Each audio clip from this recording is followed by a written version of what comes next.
Members of Parliament are headed home after the House of Commons wrapped up its spring sitting this past week. It was a jam-packed few months. 24 bills or so were passed through the House, most of them thanks to the government's newfound majority. Earlier, I spoke to the government House Leader about this latest parliamentary sitting and what's to come in the fall. Government House Leader Steven MacKinnon, nice to see you again. It's great to be back. Appreciate you coming in as you got through a busy week for yourself. The Liberals, you used a majority to get through a lot of legislation, and you can talk about the ones that made sense, but you did it using closure, time allocation, and programming motions. All of those things for people that don't follow the House of Commons, ways to restrict debate and try and get things done quickly. The last time you and I talked, we talked about ways that you wanted to collaborate with the opposition parties. How do those tactics lead to collaboration? Well, people who do watch the House of Commons, and not everyone does, also know that near the end of the session, a lot of bills and other matters converge, and sometimes converge all in one big blob, and things get resolved, Sure. sometimes resolve themselves at the end. But we had a major package of crime legislation, Canadians clearly identifying that that is something they want the government to tackle, and obviously a number of other economic-related bills, many of which we ran on. These were solemn election commitments, and we're delivering on those. So, I agree. Some of the getting things done means at some point you have to end debate and move on. But a programming motion, for instance, if I understand correctly, sort of sets the amount of time that you're going to look at a piece of legislation. Is that really the best way to get the best piece of legislation, to limit from the get-go how long you're going to look at it? But a programming motion comes at the end of the process. So take one bill, for example, the lawful access regime. 25 hours of debate, but not debate, filibuster at committee. That is time available to the opposition to discuss a bill, hear from witnesses, challenge government's assumptions, and so on. It's up to them how they use those 25 hours. There is enough time on the House of Commons calendar, and obviously there are 25 or so standing committees of the House, so almost unlimited time for debate. How the opposition use that time is up to them, but at a certain point, when a process has been followed and when we get close to the end of a session, the referee has to blow the whistle, and it's time to decide. It's time to vote. Okay, so let's talk about lawful access, because that's one of the areas that has come under criticism. You talked on the last week about how it was an important piece of legislation. Canada, one of the last G7 nations to actually do this. But you've now punted it off to the Senate without allowing for more debate. Why was it so urgent to shut that down and get it moving along? Well, punted to the Senate, that's an automatic constitutional requirement, so we didn't punt anything. But you limited debate on third reading. We just handed it off. Lawful access is a regime by which law enforcement gets access to very basic data. Was a cell phone in a certain place at a certain time, only after a judge signs off on a warrant. So there has to be a pretty high level of suspicion about a person. We hear a lot in the House of Commons about issues like extortion, exploitation of young people online, child pornography. These are tools that other countries, certainly all other G7 countries, have given themselves to do. This is anonymized data, so that no one not subject to a warrant need be concerned at all about this. A limited amount of time that this information is kept, and allows us to combat very complicated crimes, especially the ones where police tell us it's very hard to investigate or anticipate these issues without this kind of regime.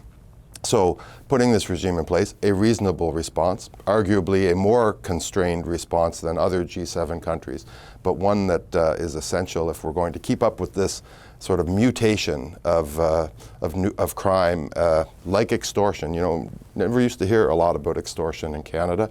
This is a real issue in many communities, and we want to deal with it head on. The Conservatives this week celebrated, or marked perhaps, the 100th time that the Prime Minister has missed question period. The Prime Minister talks a lot about his respect for institutions. Does he respect the House of Commons? Absolutely. I find we talk about it all the time. Yeah. He has a real reverence for how is that for Parliament and why would and I its believe that though if he's not going to show up in question Well, period? He's there regularly. He's there once a week maybe. Well, once or twice a week, which is pretty much the standard for prime ministers, and in recent memory. The fact is that this is a very active prime minister. There have been numerous international summits and meetings and other engagements that the prime minister has had to attend, and we've had, as you would have noted, an influx of foreign visitors, kings, prime ministers. Sultans from other countries. The Prime Minister has an obligation to welcome those people, to meet with them. We've had a frequent number of First Ministers meetings. If you review the calendar, again, during times when the House of Commons might be sitting, this week, the G7, I don't think any Canadian thinks that the Prime Minister should not be representing but there are other days where he's just in his office and not a question period. So I'm not sure. I'm not saying That's all been true Canadians of every sit Prime around. Minister. Yeah, I'm not saying every Canadian is watching question period, but I'm just trying to reconcile the notion that he respects Parliament and yet isn't there for what I would consider a fundamental part of his job. Prime Minister has a spotless voting record. He's there to answer questions, and he relies on his team. We have a very, very strong cabinet team who are in the House of Commons every day answering questions and holding ourselves accountable. Let me just end on what's going to happen in September, because you did table a lot of legislation towards the end of this sitting as well, stuff that will have to be dealt with in the fall. Those are the priorities. Will there be other pieces of legislation we can expect when you come back in the September? Yes. Yeah, you can expect a continued focus on the economy. Things like supply chains. You can expect us to, begin in earnest this debate, very important debate in society about protecting children online and protecting them from some of the ravages of social media, something that I know an awful lot of Canadian families feel strongly about. Privacy legislation, which is a really important companion piece to the social media part. So there will be a very ambitious agenda in the fall. Look, we set out, Rosemary, a very aggressive agenda. It is one that we ran on.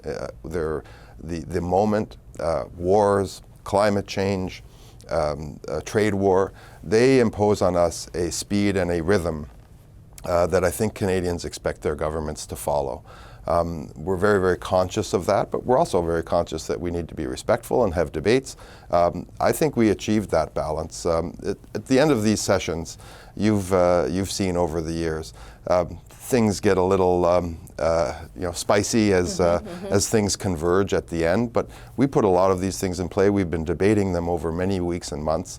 And I think Canadians, when they take a step back and look at what Parliament has achieved, 21 bills, a lot of economic progress in there, a lot of affordability measures, and a lot of tough on crime legislation, very significant pieces of tough on crime legislation.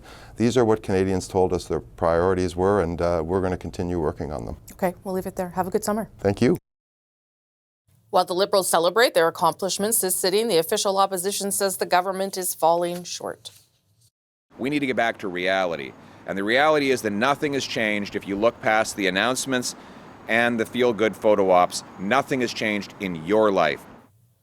I spoke about the end of the spring sitting with the Conservative House Leader, Andrew Scheer, earlier. Andrew Scheer, nice to see you. Great to chat with you again, Rosie. Earlier this year, your leader, Pierre Poilievre, said that he would be willing to work with the government, collaborate with the government when it made sense, particularly on trade issues. Certainly, the government has also said that they're interested in collaborating. I wonder whether you've seen any willingness to collaborate, particularly since they formed a majority. First we should take a look at where we are with the end of the session, and Canadians should be asking themselves one question: is anything actually better after a year of Mark Carney? The first thing the Liberals did with their majority was to make life easier for themselves. While Conservatives were fighting to make life more affordable for Canadians, they stacked the deck on committees and removed the ability for the opposition to control the oversight committees to hold that government up to account. And we can see why. You know, they've are already embroiled in Trudeau era-like scandals. We've got the space pad scandal in Nova Scotia, where they paid $20 million for a piece of land that the company was leasing for $13,000. We've got the Prime Minister's fancy catering bill, all kinds of wasteful spending while Canadians are literally lined up in food banks. So Conservatives have said, you know, where the government is doing no further harm, or at least doing something that they claim will make things better, we would allow that to pass as we have. And in the meantime, we're pushing for real results, you know, things like actual bail reform so that dangerous offenders stay behind bars and not get released onto the street. These are things that the Liberals just still refuse to actually do. Just to go back to some of the legislation they pushed through, a lot of it, obviously, and I put this to Steven MacKinnon, was by shutting down debate through closure, time allocation, and other procedures. Obviously, that you know, has a certain effect on you and your ability as an opposition to hold the government to account. Have you now started to think about ways that you can work around some of these procedures, or is this just what life is going to be like now with a majority government? Well, it's clear that Mark Carney is intent on ramming through his agenda, using those types of tools to cut off debate. He doesn't like debate. He doesn't like to be held to account. He's missed over 100 question periods this year. And it's not just about the fact that he's not showing up. It's why he's not showing up. And it's because of his record. He's delivered the only G20 economy in a recession. Inflation is still pushing prices up. Every single quarter that he has been Prime Minister of Canada for has seen business investment decline. So it's no surprise that they'd like to implement their agenda without proper scrutiny, because when Canadians look at the actual results, the actual facts, things are getting worse in Canada under Mark Carney, not better. I'll just push back on the recession. I know that that's the position the Conservatives have taken, but if you talk to the chief economist of the Royal Bank of Canada, for instance, she says what we have seen is not a recession. You know, we've seen a lack of growth, but at this stage, it's too early to say that we are in a recession. Well, we go by the definition of the recession, which is two quarters of negative growth. That's what Canada has. So, you know, I don't want to get into the semantics. I want to talk about the hardship that Canadians are facing. Canadian families are falling further and further into debt. Mark Carney presided over one of the biggest single job loss months in years, and all this. Well, then they recovered the jobs, though. Still net down, and this is coming at a time when the Canadian dollar keeps falling, prices keep going up, and Canadians are sitting back saying, "Hey, this was a prime minister that said that he was going to move at unimaginable speeds." Où se trouve? Like, where are the results? Still not a single new project has completed the process through the major projects office. Still no movement on repealing bad Liberal laws that chased away investment. And Canadians are paying for that. Higher prices at the grocery store, lost jobs, and falling further and further into debt. This is not what Mark Carney promised Canadians in the last election. Okay, but to your point, I mean, you can't criticize them for not moving fast enough and then criticize them for shutting down debate on legislation that is allowing them to implement their agenda, can you?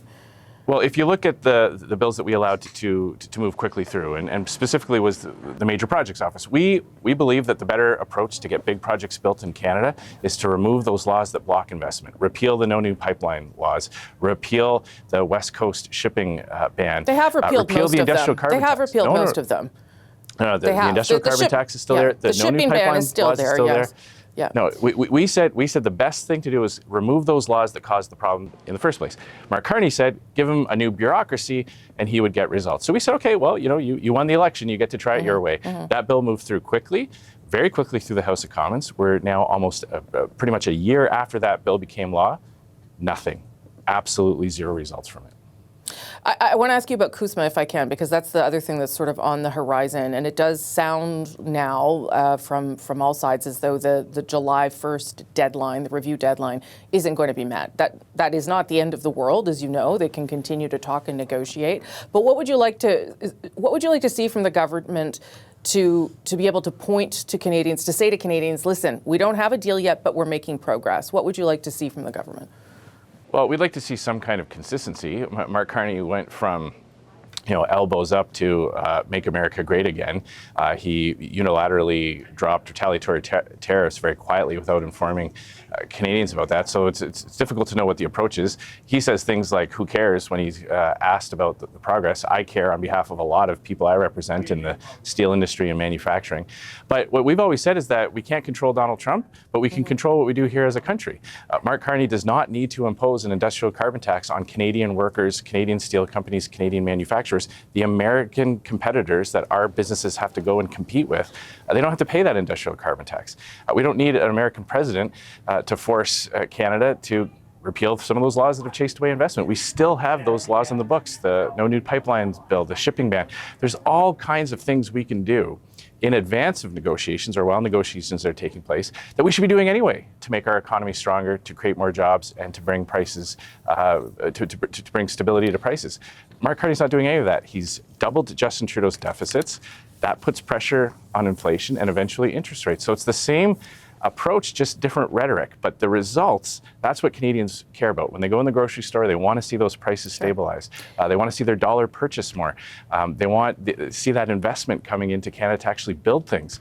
None of that is happening a year into Mark Carney's administration. I'm going to end on Alberta if I can, because your leader is going to do what he's called a unity tour through the summer. He gave a big speech in Alberta, and I guess we'll do other things. I wonder, as someone who's in the province beside Alberta, how you plan to be involved and what your message is if you are going to speak out to Albertans.